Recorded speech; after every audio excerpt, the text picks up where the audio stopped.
Hi friends, Sony has just been sued for $7.9 billion and might have to pay out over 9 million players. The reason is quite an unsettling, but it gets worse. They have been deducted TV shows, movies and games people were told today owned forever. And these are not isolated incidents. They come from Sony's new strategy, the consequence of which could be massive. So before we get into the video, please friends hit the like button and make sure subscribe for this interesting more content and drop the comment, are you watching Sony? So let's know in the comment. So let's begin today's video.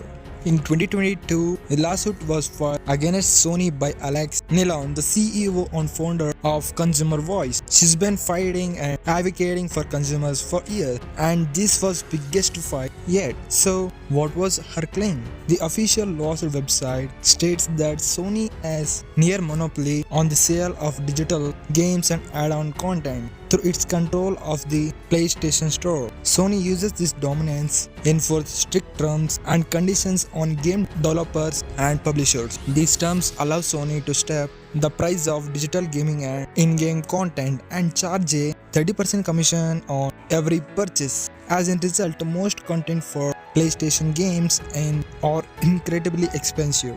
There has been a massive rise in the cost of digital content along with the deluxe edition of these games. Cannot company charge what they want? Can they set their own price? So well, most of the time yes, but such a giant company like Sony, it's a bit more complicated. The PlayStation Store marketplace for video games is one of the biggest in the world.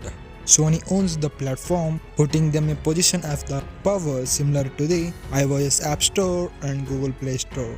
When company has this much power, they can observe it, which hurts the customers. That's why law to prevent this from happening in Chapter 2 of the 1998 competition adds it states that business in a dominant position cannot observe their positions. For example, they cannot limit production or charge different price to different customers, and most all for charge excessively high price. This is a cornerstone about the laws near under that Sony has abused its dominant positions, that they has been unfairly charging its UK customers too much for digital games and in-game content purchased to the PlayStation Store.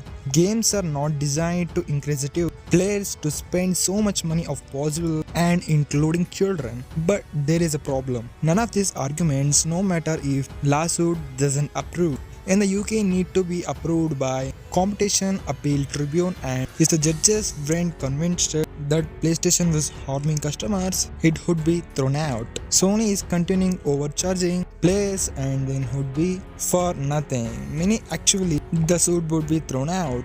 But then something unexpected happened. The Sony displayed in the November 2023, the UK Competition Appeal Tribunal games, the go-ahead and lawsuit was approved to go trial. This is the first step to ensuring customers get back what they owned. As a result, and Sony breaking a law side now, Sony was sued for £6.3 billion, roughly $7.9 billion.